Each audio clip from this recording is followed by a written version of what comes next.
आज हम बात करने जा रहे हैं उस मुल्क की जहां सत्ता तो बदल गई, नया प्रधानमंत्री भी मिल गया, लेकिन शांति सुकून अभी कोसों दूर दिखाई दे रहा है।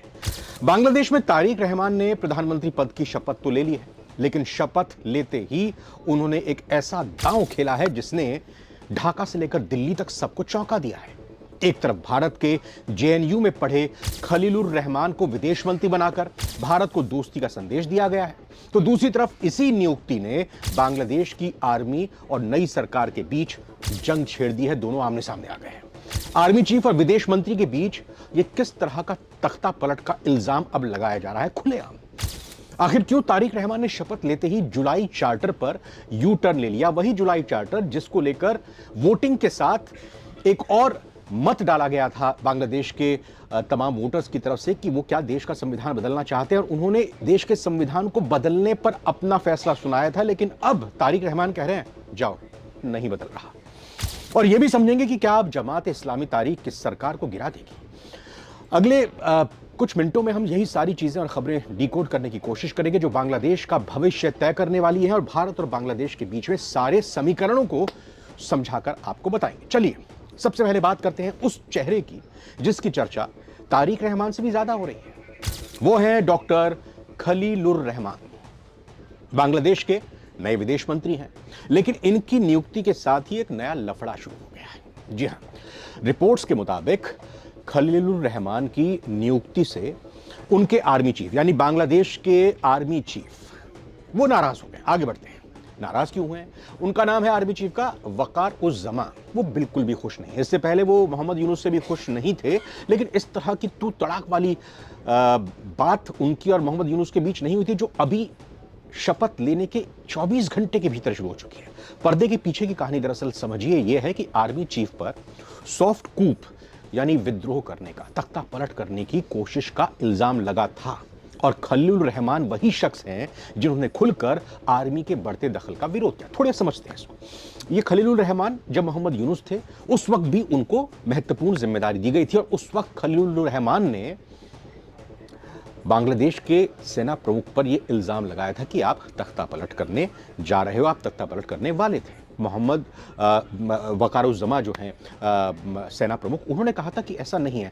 अब जब फिर से यही जिम्मेदारी विदेश मंत्री के तौर पर दी गई है नए बांग्लादेश के प्रधानमंत्री की तरफ से, तो फिर दोनों आमने सामने आ गए हैं। तारिक रहमान ने उन्हें टेक्नोक्रेट कोटा से कैबिनेट में लाकर आर्मी चीफ को सीधा मैसेज दे दिया है कि अब सत्ता की चाबी सेना के पास नहीं है बल्कि उनके पास है। पहले भी मोहम्मद यूनुस ने उनको जिम्मेदारी दी, अब भी उनके दी। लेकिन भारत के लिए यह खबर बेहद दिलचस्प है। क्यों? दरअसल खलीलुर रहमान दिल्ली के मशहूर जवाहरलाल नेहरू यूनिवर्सिटी जेएनयू के छात्र रहे हैं, वहीं से पढ़ाई की है, और वो भारत की रग रग से वाकिफ हैं, भारत की सारी चीजों को समझते हैं। जी हां, तो यूनुस सरकार में भी वो सलाहकार रह चुके हैं, विदेश के मामलों पर वो राय देते थे। लेकिन सवाल यह है कि क्या एक जेएनयू का छात्र बांग्लादेश के विदेश मंत्री के तौर पर भारत के लिए वफादार होगा, वफादार रहेगा क्या? क्योंकि मोहम्मद यूनुस के साथ तो भारत का 36 का आंकड़ा भारत के साथ कर लिया था बांग्लादेश ने। इस पर जानकारों का फिलहाल ये कहना है कि चुनी हुई सरकार चूंकि आई है, वो इंडिया विजन को बेहतर समझते हैं, पढ़ाई यहाँ की है, और तारिक रहमान ने उन्हें इसीलिए चुना है ताकि दिल्ली के साथ बिगड़े हुए रिश्तों पर मरहम लगाया जा सके। सत्ता मिलते ही रंग बदलना राजनीति की वैसे पुरानी आदत है। तारिक रहमान ने भी रंग बदल लिया है। चुनाव से पहले छात्रों और आम जनता की तरफ से जो जुलाई चार्टर का वादा किया गया था, जिसमें संवैधानिक सुधार और पारदर्शिता की बात कही गई थी, लेकिन रिपोर्ट के मुताबिक प्रधानमंत्री बनते ही तारिक ने इस पर यू टर्न ले लिया है। जी हां, उन्होंने उन सुधारों को ठंडे बस्ते में डालने का ऐलान किया जो उनकी खुद की पावर को कम कर सकते थे। इस फैसले से वो छात्र गुट अब नाराज हो गए जिन्होंने शेख हसीना को हटाने के लिए जान की बाजी लगा दी थी। क्या ये यू टर्न तारिक के लिए भारी पड़ेगा? बिल्कुल, उनका भी हश्र ऐसा ही हो जाएगा। ढाका की गलियों में फिर से विरोध की सुगबुगाहट शुरू हो गई है कि इन्होंने तो 24 घंटे के अंदर ही अपना रंग दिखाना शुरू कर दिया। अब इन्हीं कड़वाहटों के बीच एक अच्छी खबर है कूटनीति के मोर्चे से। दरअसल भारत ने बड़े भाई का फर्ज निभाते हुए तारिक रहमान को भारत आने का न्योता दे दिया। आइए भाई, आइए, वेलकम है आपका, हम स्वागत करते हैं, पलक पावने बिछाए आपका इंतजार कर रहे हैं। और अगर आप हमारे इनविटेशन को एक्सेप्ट करते हैं, अपनी हद में रहते हैं, तो फिर हमारे और आपके रिश्ते वैसे ही रहेंगे, हमें फर्क नहीं पड़ता कि ठीक है आज शेख हसीना नहीं है, आप प्रधानमंत्री हैं, आप चुनकर आए हैं तो आपके साथ संबंध बनाएंगे। दरअसल ढाका में मौजूद लोकसभा अध्यक्ष ओम बिरला, चूंकि शपथ ग्रहण समारोह में गए थे, तारिक रहमान से उनकी मुलाकात होती है और प्रधानमंत्री का एक खास लेटर उनको सौंपते हैं। इस लेटर में प्रधानमंत्री ने बहुत सारी बातें लिखी थी। इस पत्र में न सिर्फ जीत की बधाई दी गई बल्कि भारत और बांग्लादेश के बीच रुकी हुई परियोजनाओं को दोबारा शुरू करने का एक रोड मैप भी रहा। भारत चाहता है कि पड़ोस में आग ना लगे और तारिक रहमान भी जानते हैं कि बिना भारत के सहयोग के वो अपनी अर्थव्यवस्था को पटरी पर नहीं ला सकते, नहीं संभाल पाएंगे। जल्द ही तारिक रहमान की पहली आधिकारिक विदेश यात्रा दिल्ली की हो सकती है, चूंकि इन्विटेशन दिया है तो अब गेंद है बांग्लादेश के प्रधानमंत्री के पाले में।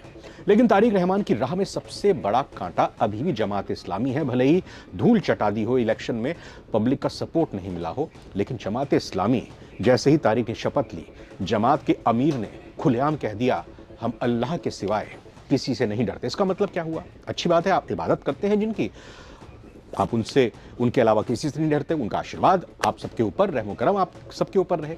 लेकिन इसके कहने का मतलब क्या हुआ? उन्होंने धमकी दी है कि अगर सरकार ने उनके एजेंडे के हिसाब से काम नहीं किया तो वो सड़कों पर उतर आएंगे।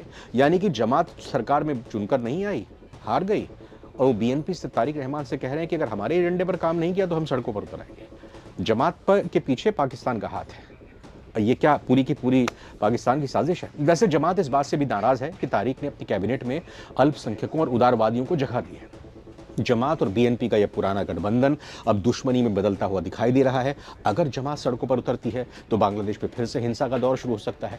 इस बीच आपको ये बता दें कि सेना प्रमुख से विदेश मंत्री का जो पुराना पंगा रहा है उसको 3 पॉइंट में यहां पर समझते हैं। पहला पॉइंट यह है कि अंतरिम सरकार के दौरान जब मोहम्मद यूनुस केयरटेकर थे, डॉक्टर खलीलुर रहमान और आर्मी चीफ वकार जमा में कई मुद्दों पर असहमति थी। इसमें मुख्य मुद्दा था म्यांमार के लिए मानवीय कॉरिडोर, जिसे लेकर मई 2025 में दोनों आपस में भिड़ गए थे।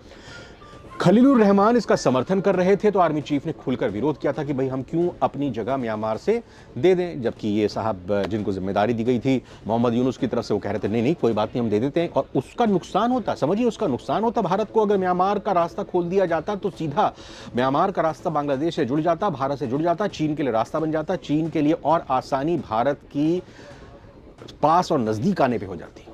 तो खलीलुर रहमान ने भारत के खिलाफ एजेंडा करा, चीन के पक्ष में एजेंडा किया, जिसका वकार जमा ने विरोध किया। दूसरा पॉइंट, वकार जमा इसे खूनी कॉरिडोर कहकर गलियारे का विरोध कर रहे थे, वहीं खलीलुर रहमान इसे बनाना चाहते थे, जिसके बाद ये नैरेटिव तेज हो गया कि वो अमेरिका के पक्ष में है, यानी कि जो सेना प्रमुख है वो अमेरिका के पक्ष में। ये कॉरिडोर आज भी अटका हुआ है, जबकि खलीलुर रहमान फिर सत्ता में, अब वो क्या फैसला लेते हैं ये देखना होगा। लेकिन दोनों के बीच तनाव इतना बढ़ गया था कि नेशनल सिक्योरिटी एडवाइजर होने के बावजूद डॉक्टर खलीलुर रहमान ने ढाका कैंटोनमेंट में घुसने पर बैन लगा दिया गया था। जी हाँ, फौज ने कह दिया था भाई यहाँ आग भी उठाकर मत देख लीजिएगा।